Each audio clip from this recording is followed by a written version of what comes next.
Hello, friends, and welcome to Backbreaker Media's latest exclusive edition of Conversations with Love, the one-on-one interview show that is sweeping the province of Alberta. As always, I'm your host, Spencer Love, and as always, we are a proud member of the Win Column Sports Network, where you can tune in for your previews, reviews, and breaking news for everything in Alberta wrestling. We're also proudly sponsored by Beercade YEG, so don't forget, come check Hayden and I out. Yes, the Brothers of Discussion, live prior to every WWE pay-per-view, giving a bit of a preview and hanging out with various members of the Alberta independent wrestling community.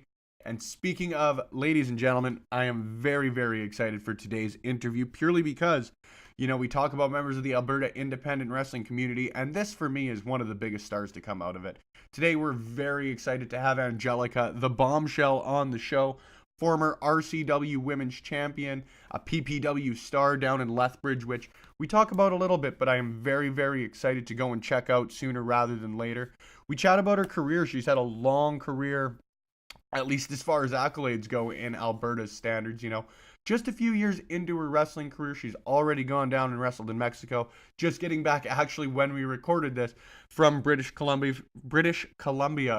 for a tour with Thrash Wrestling out there. So there's no need to listen to me talk about it when we come back from this break after our quick word from Chris Parrish and Maniac, our friends here at Backbreaker Media. We'll jump right into the exclusive interview with PPW and RCW's Angelica here on Conversations with Love.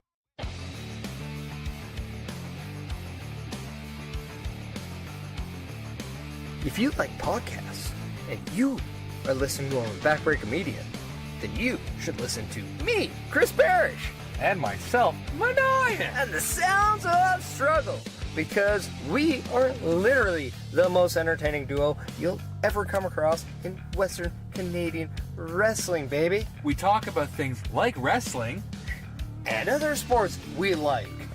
Wrestling. But we won't talk about other sports that we don't like, because it's not that kind of podcast. Like wrestling. I mean, we like hockey. And wrestling. And we like football. And wrestling. And we also like to drink beer. While wrestling. Well, not while wrestling, but while watching wrestling. Yes. Yeah. If you want to get into a conversation with Maniac and Chris Parrish, then you need to tune into the Sounds of Struggle live on Backbreaker Media. Every Thursday. That's when we hope to drop, but sometimes Mike Malawany doesn't do his job right. Or we're too drunk to forget. Yeah, that happens too. Yeah. He can bleep out the swear word, because we weren't supposed to do that. Oh, but I'll try not to swear. I can't do it. Yeah. Let's face it, the two of us, we're real. And spectacular. And we're a little bit of all right. Yeah.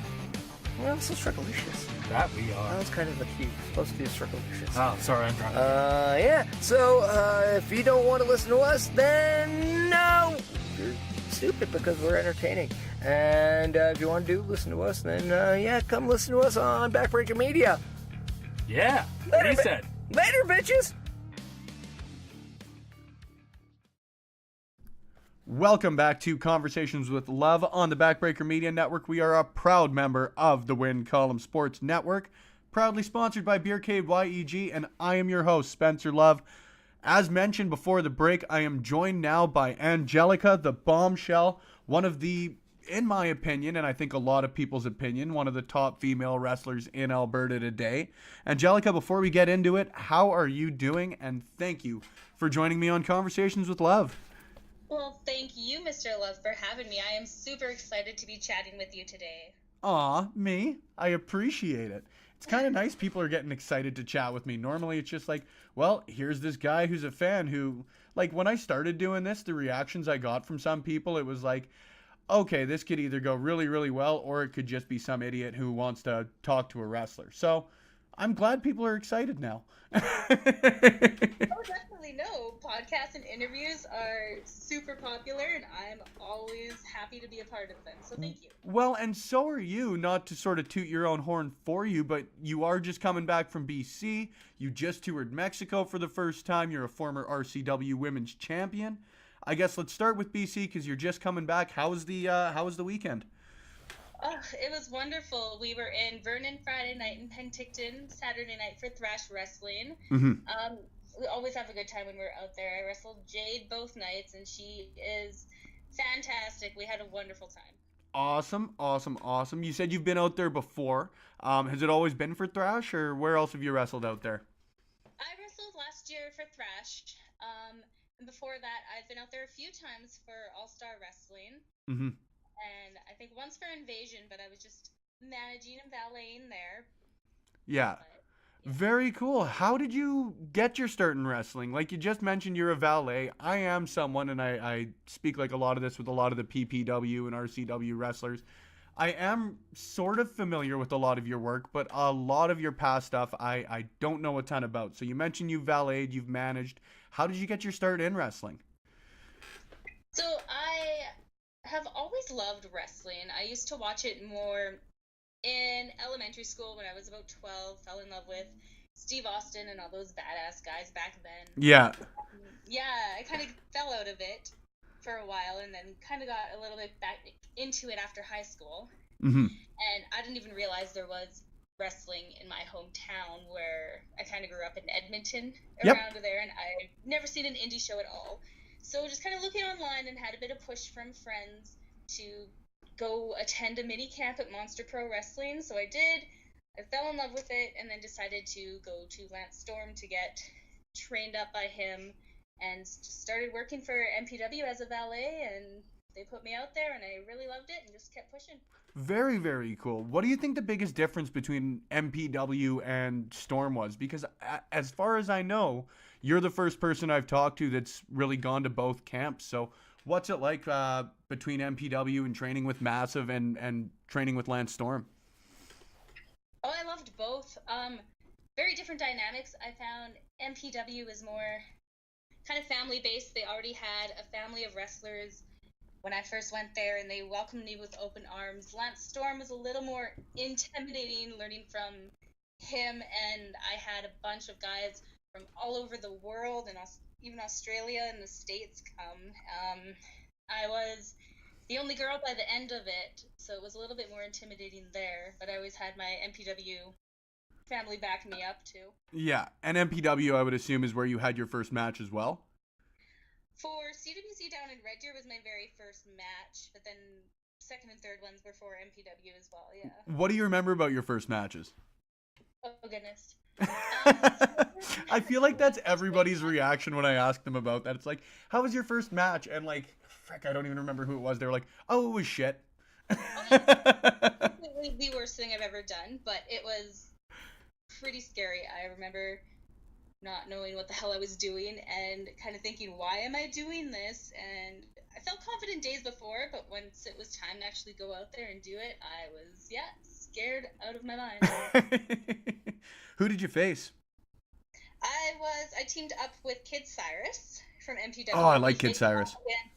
Lexi San and the Weapons of Mass Seduction. That was my very first match. Very cool. Since then, how long ago was that, I guess? That would have been October, November of 2016.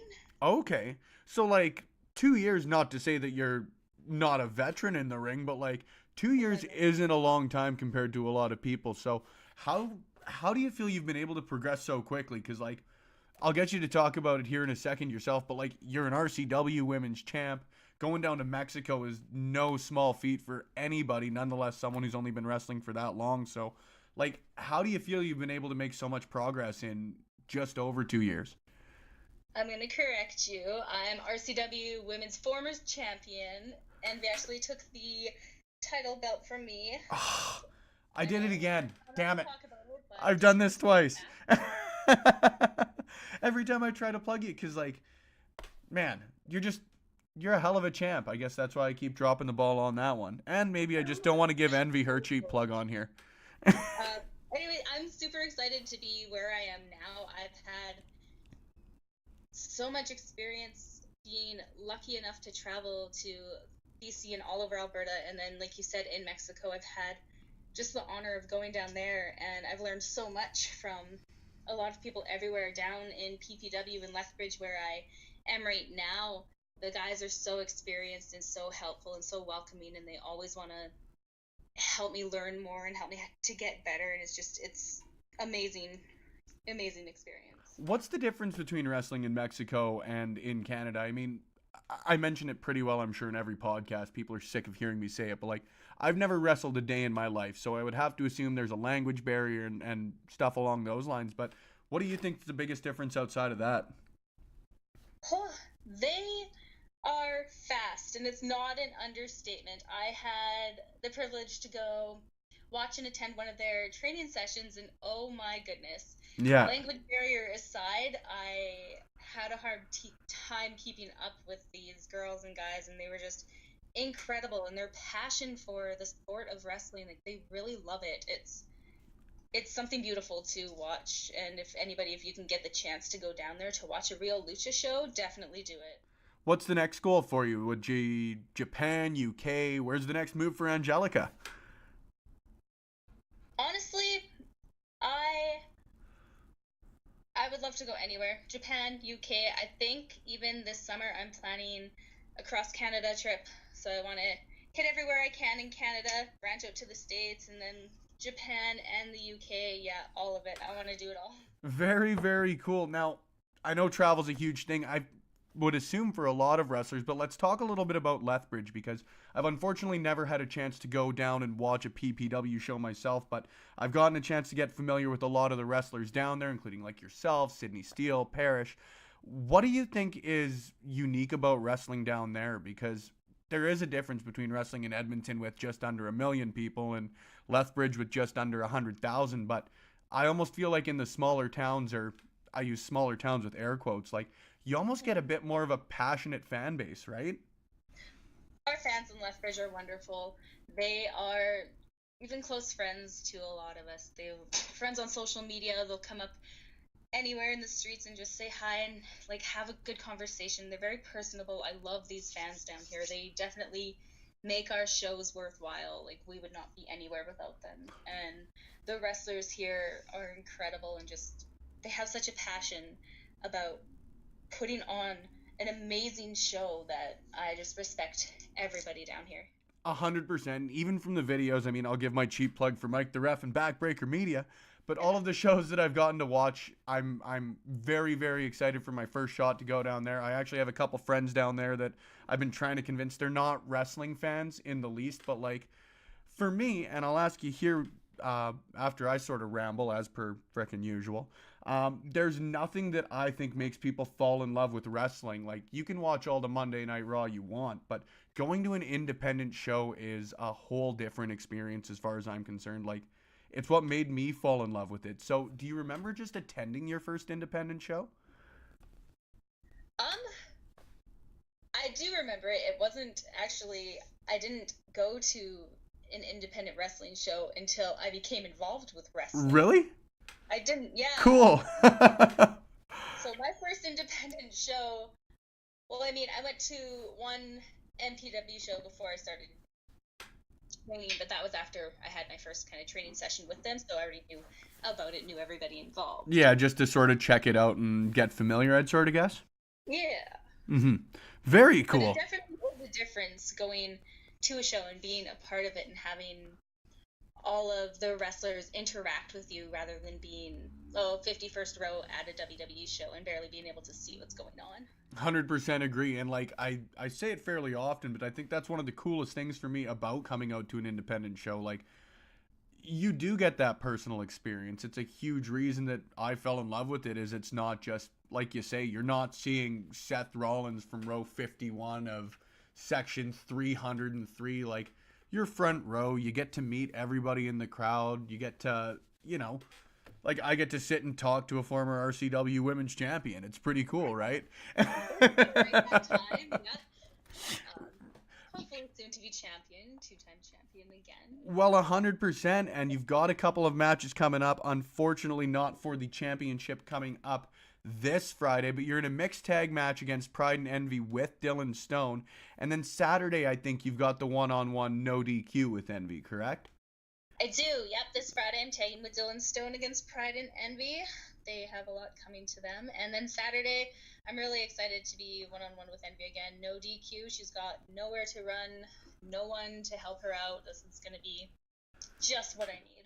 Well, and the two of you guys always put on incredible matches together. We were talking a little bit before this, but like, not to discredit anyone else in the women's scene in Alberta, but you two have been two of the big reasons, at least to me, that the women's scene out there has been so great as far as Alberta goes. So would you say that she's one of your favorite opponents, or who else would you say out there you really enjoy facing off with?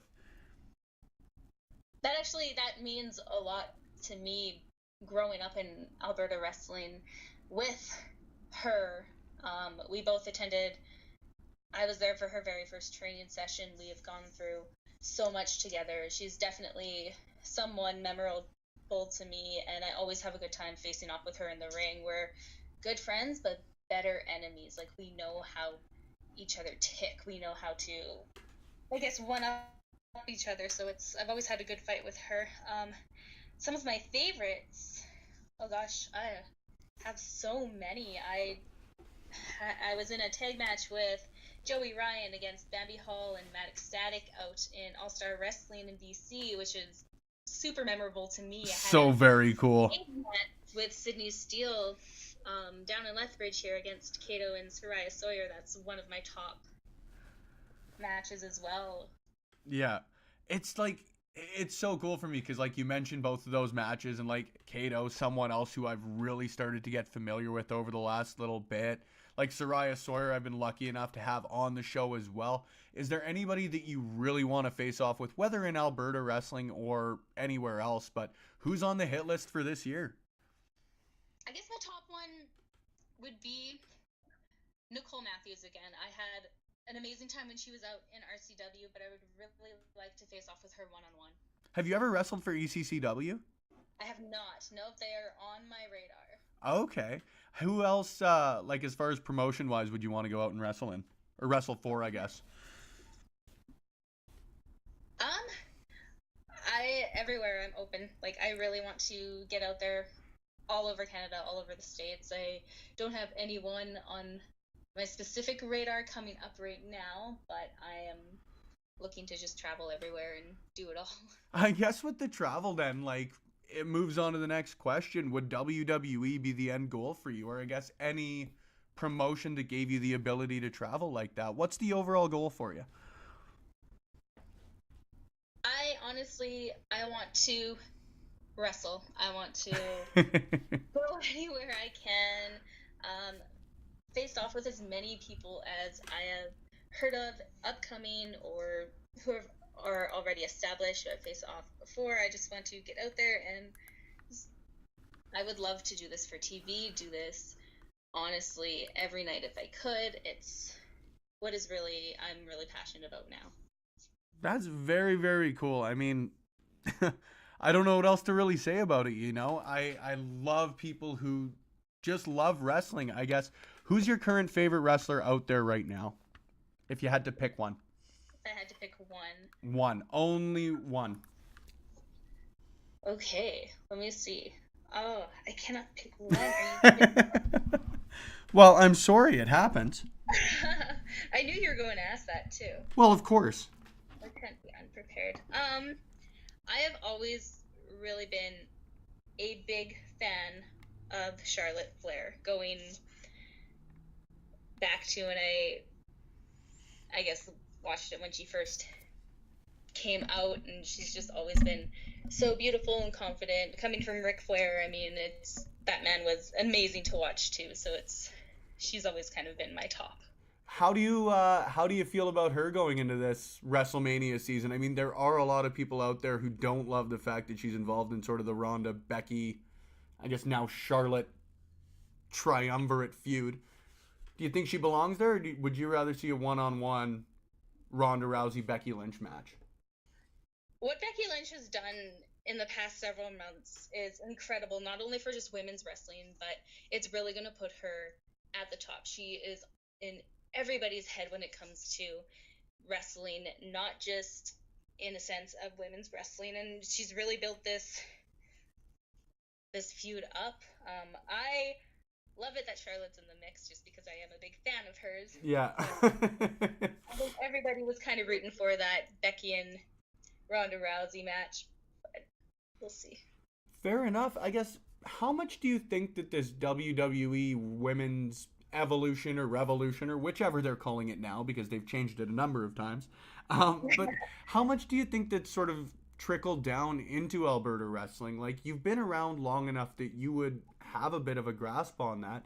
Do you think that since sort of Sasha Banks and the Four Horsewomen have come around, that you are seeing more of an influx of women's wrestlers out there? 100%, I do.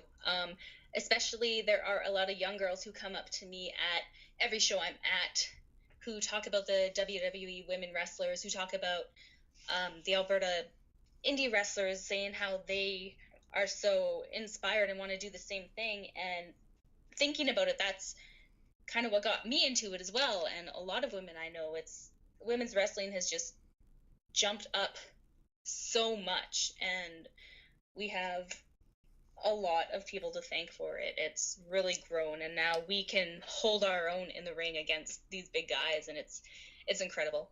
Yeah. Are you a fan of intergender wrestling? I know you're part of a couple of mixed tags, but have you ever wrestled like a truly intergender match? I've had a couple intergender matches down here in PPW, not just with my tag partner, Sydney Steele. We've done a bunch of mixed tags, but I have wrestled a few. Yeah. Not very many, but I am a big fan of it. It depends. That's kind of a touchy subject for sure. A lot of people don't want to see women in the ring with men, and I completely understand it. But there is a time and a place for it, and I'm a fan. It allows me to wrestle. I guess the more it gets you in the ring, right? Exactly. Yeah. So I don't care who you are. I'll wrestle you. Fair enough. Do you think that with all the stuff that happened at the Royal Rumble with Nia Jax and that it'll ever come back to WWE in a prominent way? I'm hoping it will. There are a lot of people who might slam me for this and don't want to see it, but I like seeing it, especially with a dominant woman like Nia Jax. Again, there's a place for it, and she's definitely got her place. 100%. Like, I'm in the same boat as you. As if it's got to be something feasible. Like, I don't want to see Alicia Fox going out and wrestling Braun Strowman, but like, man, give me all the Tessa Blanchard versus Brian Cage matches I can possibly get, right? Right, there you go, yeah. I guess with that, do you think that that would be sort of the next major step in the women's evolution? Because now they do look likely to finally main event to WrestleMania. That's long overdue. There's been the all-women's pay-per-view that was a huge success. So is that the next sort of major target that they've got to hit, is whether it be intergender wrestling, or what's next, do you think? I don't think there's a need for it anywhere, honestly. Mm-hmm. It's to contradict anything I said, but I do love where women's wrestling is going, and there are enough women up and coming in wrestling that they can really hold their own, and it doesn't necessarily have to be constant intergender wrestling. We can always do our own thing, and the guys will have our backs, and they'll be there doing their own thing as well. But that's completely fair. And as we wrap it up here, Angelica, I do just want to say thank you so much for appearing on this week's edition of Conversations with Love. I know we're going to have a lot of excited wrestling fans out there, not only in Edmonton, not only in Lethbridge, but out there in BC, out there in Mexico, like you said, where you've just wrestled out of. So once again, thank you very, very much for appearing on this week's edition, and we'll talk to you soon. After we come back on our break here from Conversations with Love, we'll get a quick word in from our friends at PowerSlam TV, and then we'll shut this thing down until next time on Conversations with Love. So we just want to give one last major thank you, Angelica. Thank you for joining us on the show. Can't wait till next time. Are you tired of the same old pro wrestling? Then check out the amazing action on Powerslam.tv, the biggest indie pro wrestling channel in the world. Get over 3,000 hours of the best pro wrestling events from over 100 of the biggest names in the industry from over 15 countries around the globe. Get your free trial today at Powerslam.tv. Once again, a major thank you to Angelica for appearing on this week's show. Don't forget, you guys, you can check out the Bombshell pretty well anywhere. Coming up this weekend, we've got RCW showing in Calgary and Edmonton, March 8th and 9th, As mentioned as well, she's going to be appearing for PPW pretty well any chance that the opportunity presents itself. What a conversation. Like I said, one of the top talents out there, if not only in Alberta, and I don't say only in Alberta lightly, but if not one of the top talents purely here in Alberta, she's got to be one of the top female talents out there in the world, and I don't say that lightly considering the great state of women's wrestling out there. I mentioned Envy. Like I said, you can check out Envy versus the aforementioned Angelica, my guest on the show this week, Friday and Saturday for RCW as part of a mixed tag match this Friday. In Calgary, Saturday, a no DQ barn burner against Envy. I genuinely can't wait for that one. Next week on Conversations with Love, I am very excited to be featuring an interview with Pro Wrestling YEG founder Mike Cook. And guys, this is another one, not to toot my own horn, but this is one that I don't think you guys are ever going to want to miss. Mike is an absolutely outstanding individual from the last couple of times that I've gotten to briefly chat with him, and I'm really excited to sit down and pick his brain on Pro Wrestling YEG. For those who haven't heard, we've highlighted it a couple of times in the podcast here, but it's an event to be held on April 13th at the Nate Gymnasium. I don't know if it's entirely in conjunction with the PWA. I will say that there are a lot of PWA roster members that will be there. There have been events going on at PWA shows. So it's going to be a great time. The wrestling is obviously going to be very high quality. And for me, the charitable aspect of it is so important. So all of the proceeds of the event are going to be going to the Kids with Cancer Society. I don't think you're going to find many better causes out there if there is a better cause. So tune in next week on Conversations with Love, or hell, if you don't want to, just turn right back around and listen to this week's, because let me tell you, Angelica, can't say it enough, but thank you for appearing on this week's edition of Conversations with Love. And don't forget, you guys can subscribe to the Backbreaker Media channels pretty well anywhere. We're on SoundCloud, Podbean, iTunes, wherever you name it, we've got it. But if you want one quick source to find it all, head to wincolumnsports.ca. Yes, wincolumnsports.ca for all your previews, reviews, and breaking news from the world of wrestling, and especially here in the great province of Alberta. Once again, I have been your host, Spencer Love. SpennyLove_WCS for those who are looking to find me on Twitter. For those looking to find Angelica, the more important half of this interview, it's at WrestleAngelica pretty well anywhere you can find her. So I'd highly recommend checking that out. I'd highly recommend that even if you're not in Alberta, go out and check out your local independent wrestling. It's exactly why I got into it. It's exactly why I'm so excited about the great wrestlers here in Alberta. And I don't doubt that wherever you may be and wherever you may be listening, there's some fantastic wrestling out there too. So once again, it has been Conversations with Love on the Backbreaker Media Network, a proud member of Win Column Sports and proudly sponsored by Beercade YEG.